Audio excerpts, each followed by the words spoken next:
Shalom teman-teman, kita bersyukur hari ini kita boleh bersama-sama di dalam acara BAM, Biarkan Alkitab Menjawab, di dalam sebuah respon yang saya ingin berikan kepada Pendeta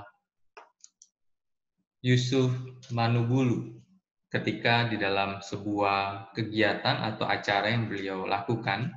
Kemudian beliau memberikan sebuah statement di dalam obrolan dan pertanyaan yang disampaikan oleh seseorang berkaitan dengan Abraham, dan kemudian Sarai, dan kemudian Hagar. Ya, Kejadian 22 ayat berapa, Pak? Ya, di situ disebutkan anak tunggal, Bapak, kan? Bukan anak perjanjian. Ya. Nah, kalau di Anak situ tunggal, gini loh, Pak. oh, ya, Halo? anak tunggal. Ya, halo, Pak. Enggak, gini, Pak. Gini.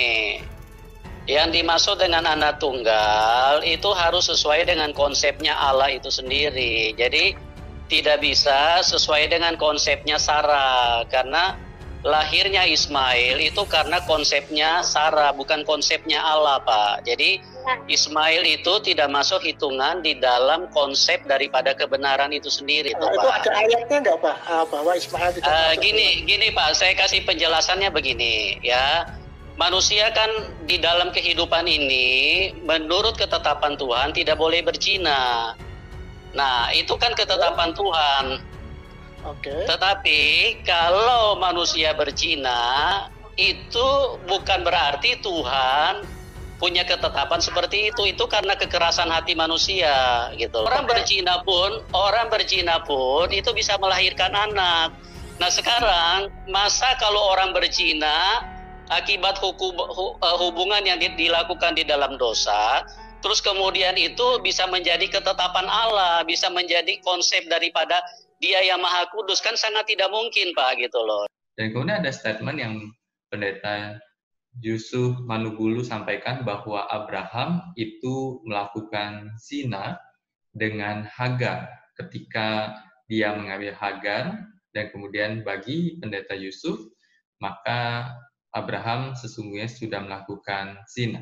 Benarkah Abraham sudah melakukan zina kepada Hagar? Atau ini adalah sebuah opini semata karena sebuah hal pertanyaan yang mendadak yang ditanyakan dan kemudian jawaban yang juga begitu cepat yang diberikan oleh Pendeta Yusuf.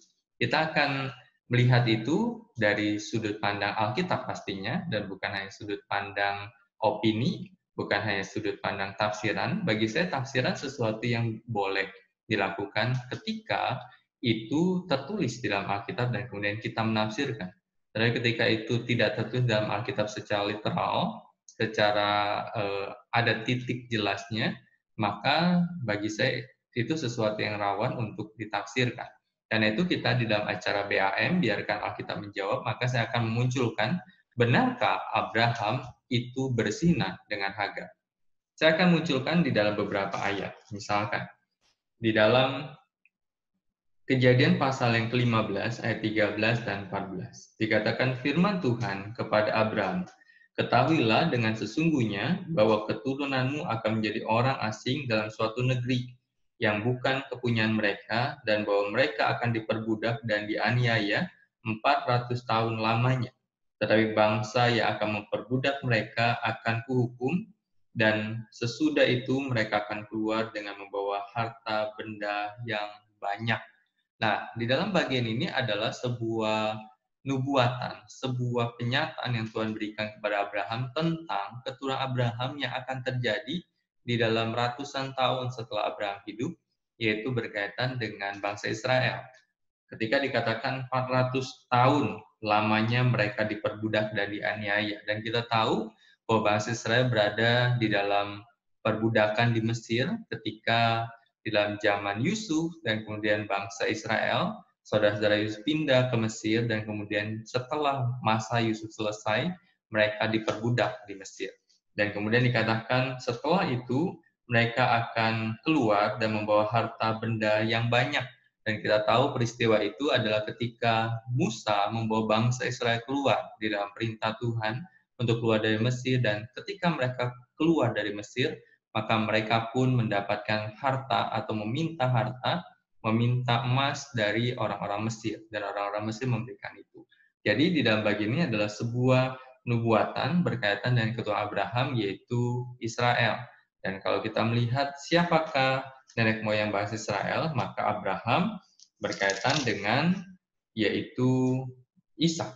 Nah, teman-teman, kalau kita lihat di dalam bagian ini, benarkah Abraham itu berzina dengan Hagar? Nah, kalau kita lihat di dalam Kejadian 16 ayat yang ketiga, jadi Sarai, istri Abraham itu mengambil Hagar, hambanya orang Mesir itu, yakni ketika Abraham telah 10 tahun tinggal di tanah Kanaan, lalu memberikannya kepada Abraham, suaminya, untuk menjadi istrinya. Jadi kalau kita lihat di dalam ayat yang ketiga ini jelas bahwa ketika Abraham mengambil Hagar, maka di dalam bagian ini adalah menjadi istri, bukan berzina. Ada status di situ. Beda halnya ketika misalkan Daud mengambil Batsheba, maka di dalam ketika dia melakukan zina dengan Batsheba, istri Uria, maka Raja Daud dikatakan oleh Alkitab dia berzina dengan Batsheba.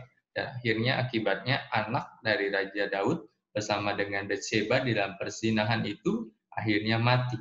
Jadi kalau kita bisa berkata bahwa ketika Alkitab berkata itu berzina, maka itu jelas dikatakan berzina. Dan seperti contohnya Raja Daud. Tetapi contoh Abraham ini, ketika saya melihat beberapa bagian Alkitab tidak dimunculkan bahwa Abraham berzina dengan Hagar. Karena status Hagar di dalam ayat yang ketiga ini jelas. Bahwa Hagar adalah seorang Mesir dan Sarai memberikan hambanya Hagar untuk Abraham menjadi istrinya. Nah, menjadi istri berarti di dalam status yang legal pada waktu itu. Jadi kalau kita tanya apakah legal untuk memiliki istri di dalam masa Abraham, secara kondisi waktu itu legal, termasuk Hagar menjadi istri Abraham. Tetapi pertanyaannya sekarang adalah, bagaimana setelah Hagar menjadi istri dari Abraham?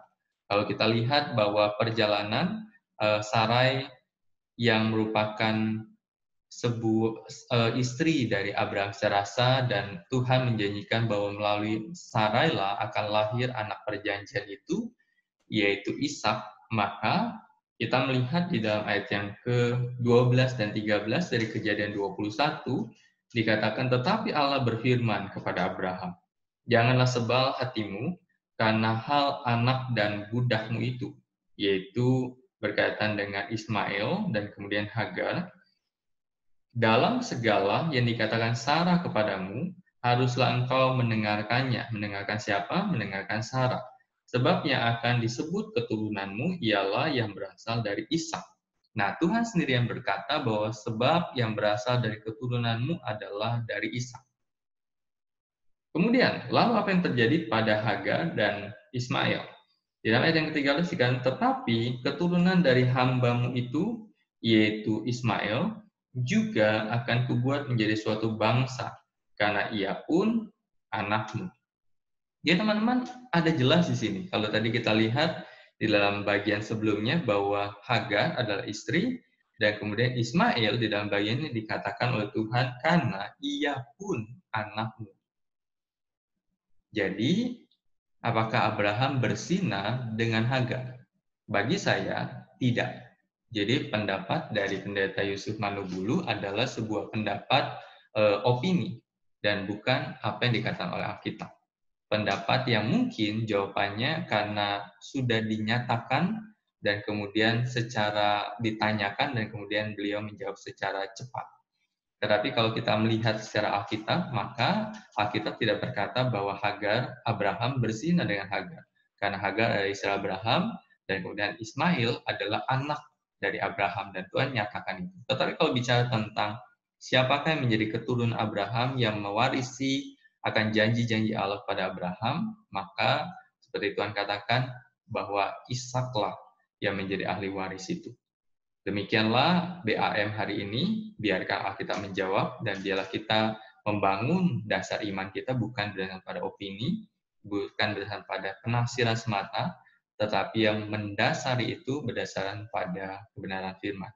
Tuhan Yesus memberkati kita, dan kalau teman-teman merasa terberkati dengan channel ini, maka silakan dukung dengan subscribe, nonton, share, dan tidak perlu untuk mendukung secara finansial atau dana. Kalau teman-teman merasa ingin mendukung secara finansial, maka silakan dukung akan gereja teman-teman secara lokal di mana kalian berjemaat. Tuhan Yesus memberkati kita. Amin.